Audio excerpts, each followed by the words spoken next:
பரபரப்பான அரசியல் சூழலில் நடப்பாண்டின் முதல் தமிழ்நாடு சட்டப்பேரவை கூட்டத்தொடர் ஆளுநர் RN ரவியின் உரையுடன் இன்று தொடங்குகிறது. சட்டப்பேரவையின் இந்த ஆண்டுக்கான முதல் கூட்டம் இன்று காலை 9:30 மணிக்கு தொடங்குகிறது. ஆளுநர் உரைக்கு பிறகு எத்தனை நாட்கள் சட்டப்பேரவை நடைபெறும் என்பது குறித்து இன்று பிற்பகல் நடைபெறும் அலுவல் ஆய்வு கூட்டத்தில் முடிவு செய்யப்படும். 2023-24 ஆண்டுகளில் நடைபெற்ற கூட்டத்தொடரின் போது ஆளுநர் RN ரவி உரையாற்றும் போது அரசு தயாரித்து அளித்த உரையை தவிர்த்து சில கருத்துக்களை ஆளுநர் சேர்த்து வாசித்ததால் சர்ச்சை எழுந்தது. இந்நிலையில் இந்த ஆண்டு தனது உரையை ஆளுநர் முழுமையாக வாசிப்பாரா என்ற எதிர்பார்ப்பு எழுந்துள்ளது. இதனிடையே அதிமுக, பாஜக உள்ளிட்ட எதிர்க்கட்சிகள் பேரவையின் முதல் நாளே அண்ணா பல்கலைக்கழக மாணவி பாலியல் வன்கொடுமை வழக்கு மற்றும் சட்டம் ஒழுங்கு உள்ளிட்ட பிரச்சினைகளை எழுப்ப திட்டமிட்டுள்ளதாக கூறப்படுகிறது.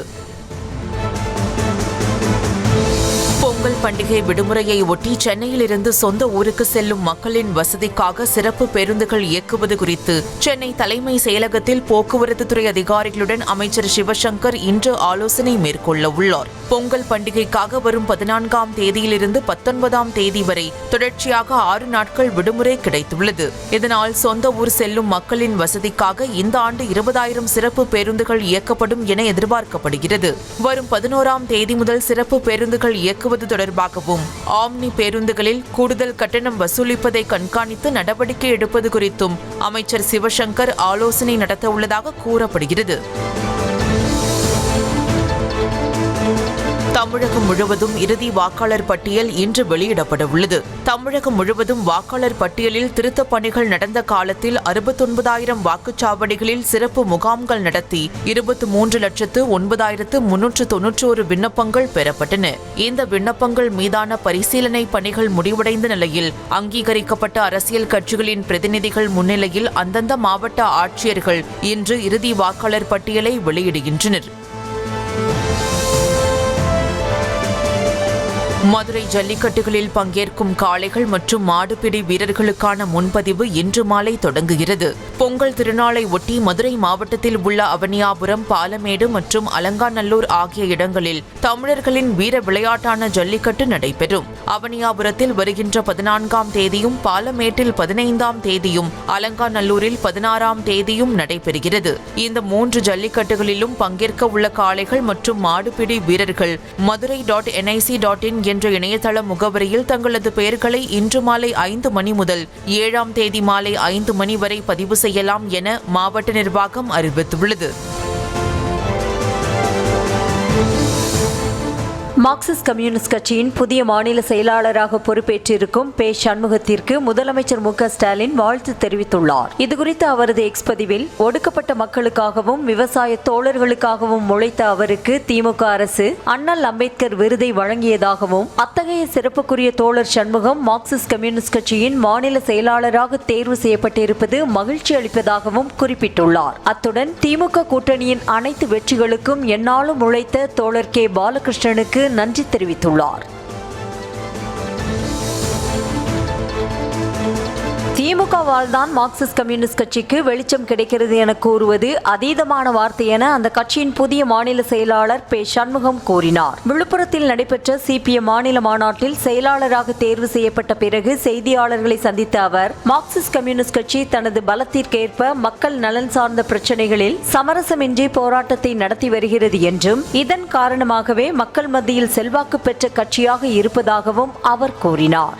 திமுகவோட பல நேரத்தில் நாங்கள் உறவாக இருந்திருக்கோம், பல நேரத்தில் எதிர்வரிசையில் இருந்திருக்கோம், வேறொரு அணியில் இருந்திருக்கோம்.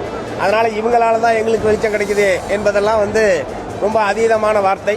நிச்சயமாக மார்க்சிஸ்ட் கம்யூனிஸ்ட் கட்சி தன்னுடைய பலத்திற்கேற்ப மக்கள் நலன் சார்ந்த பிரச்சனைகளில் சமரசமற்ற போராட்டத்தை நாங்கள் நடத்துவதன் மூலமாகத்தான் தமிழகத்தில் மார்க்சிஸ்ட் கம்யூனிஸ்ட் கட்சி மக்கள் மத்தியிலே செல்வாக்கு பெற்ற கட்சியாக இருக்கிறதே தவிர, ஏதோ திமுகவுடைய வெளிச்சத்திலே தான் மார்க்சிஸ்ட் கம்யூனிஸ்ட் கட்சியை செயல்பட்டு கொண்டிருக்கிறது என்கிற முறையில் திமுக தலைமை சொல்வது என்பது பொருத்தமல்ல. அந்த மாதிரியான ஒரு செய்தி முரசொலி பத்திரிகையிலே அவர்கள் வெளியிட்டிருக்கிறார்கள். அது பொருத்தமானதல்ல என்பதை தெரிவிச்சுக்கிறார். மார்க்சிஸ்ட் கம்யூனிஸ்ட் கட்சியின் புதிய மாநில செயலாளராக தேர்வு செய்யப்பட்டுள்ள பே. சண்முகத்திற்கு தவிக தலைவர் விஜய் வாழ்த்து தெரிவித்துள்ளார். இதுகுறித்த எக்ஸ் பதிவில், பொது உடைமை பாதையில் ஏழை எளிய மக்களுக்காக பல்வேறு போராட்டங்களை முன்னெடுத்த போற்றுதலுக்குரிய தங்களின் பணி வரும் காலங்களிலும் சமரசமின்றி தொடரட்டும் என குறிப்பிட்டுள்ளார். பழனியில் தனியார் மதுபான கூடத்திற்குள் அத்துமீறி நுழைந்து பணியாளரை மிரட்டியதாக திண்டுக்கல் மாவட்ட பாஜக தலைவரை போலீசார் கைது செய்தனர். பழனியில் 2 நாட்களுக்கு முன்பு போராட்டத்தில் ஈடுபட்ட பாஜக மகளிர் அணியினர் கைது செய்யப்பட்டனர். இதனால் ஆத்திரமடைந்த பாஜக மாவட்ட தலைவர் கனகராஜ் அங்குள்ள தனியார் மதுபான கூடத்திற்குள் நுழைந்து பணியாளர்களை தாக்கி மிரட்டியதாக கூறப்படுகிறது.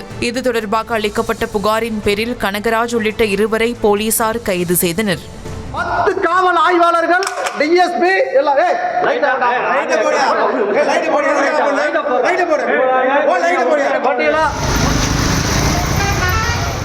இது தொடர்பாக அண்ணாமலை வெளியிட்டுள்ள எக்ஸ்தல பதிவில் காவல்துறையினர் தங்களது பொறுப்பை உணர்ந்து கனகராஜை விடுவிக்க வேண்டும் என வலியுறுத்தினார். இதனிடையே பழனி குற்றவியல் நடுவர் நீதிமன்றத்தில் ஆஜர்படுத்தப்பட்ட 2 பேருக்கும் நீதிபதி ஜாமீன் வழங்கி உத்தரவிட்டார்.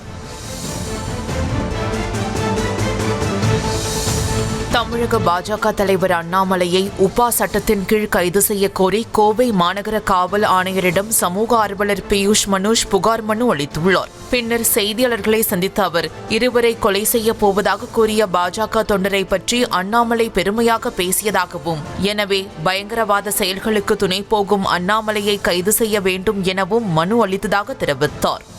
அண்ணாமலை தொடர்ந்து ஒரு வக்கரமான ஒரு பேச்சு பேசிட்டு இருக்காரு பப்ளிக்ல. எங்கள் பிஜேபி தொண்டர் ஃபோல் பண்ணார், தொண்டர் 2 அக்யூஸ்டு சரண்டர் ஆக போகிறாங்க, அவங்கள வெட்டிட்டு நான் உள்ளே போகிறேன்னா, வெட்டிட்டு உள்ளே போகிறேன், நீங்கள் குடும்பத்தை பார்த்துக்கோங்க, ஜாமீன் மட்டும் பார்த்துக்கோங்க. எந்த தலைவருக்கும் இப்படி பேசினதில்லை, இந்த தலைவர்கிட்ட தான் இப்படி பேசியிருக்காங்க.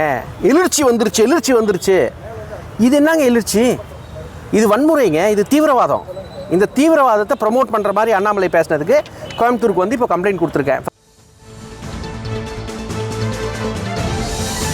அண்ணா பல்கலைக்கழக மாணவி பாலியல் வன்கொடுமை வழக்கில் பாதிக்கப்பட்ட பெண்ணுக்கு நியாயத்தை வழங்க அரசு தயாராக இல்லை என மத்திய இணையமைச்சர் எல் முருகன் குற்றம் சாட்டியுள்ளார். சென்னை தியாகராய நகரில் செய்தியாளர்களை சந்தித்த அவர், காவல்துறையின் அஜாக்கிரதையால் தான் எஃப்ஐஆர் வெளியானது என்றும், குற்றத்தையும் குற்ற பின்னணியில் இருப்பவரையும் மூடி மறைப்பதில் அரசு கவனமாக உள்ளதாகவும் சாடினார்.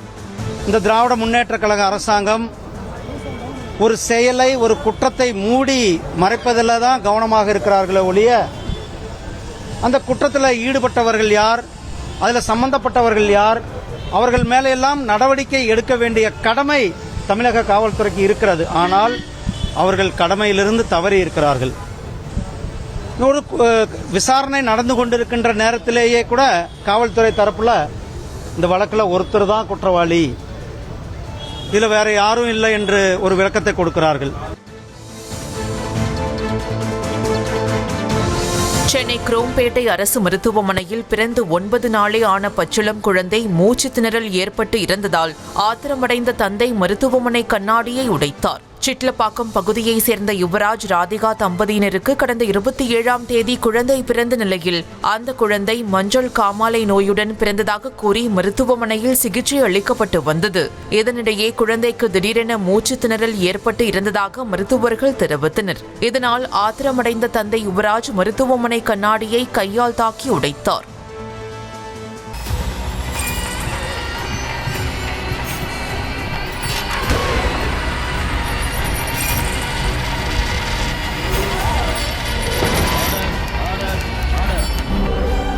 நிகழ்தகவு குற்றங்களின் மறுபரிமாணம்.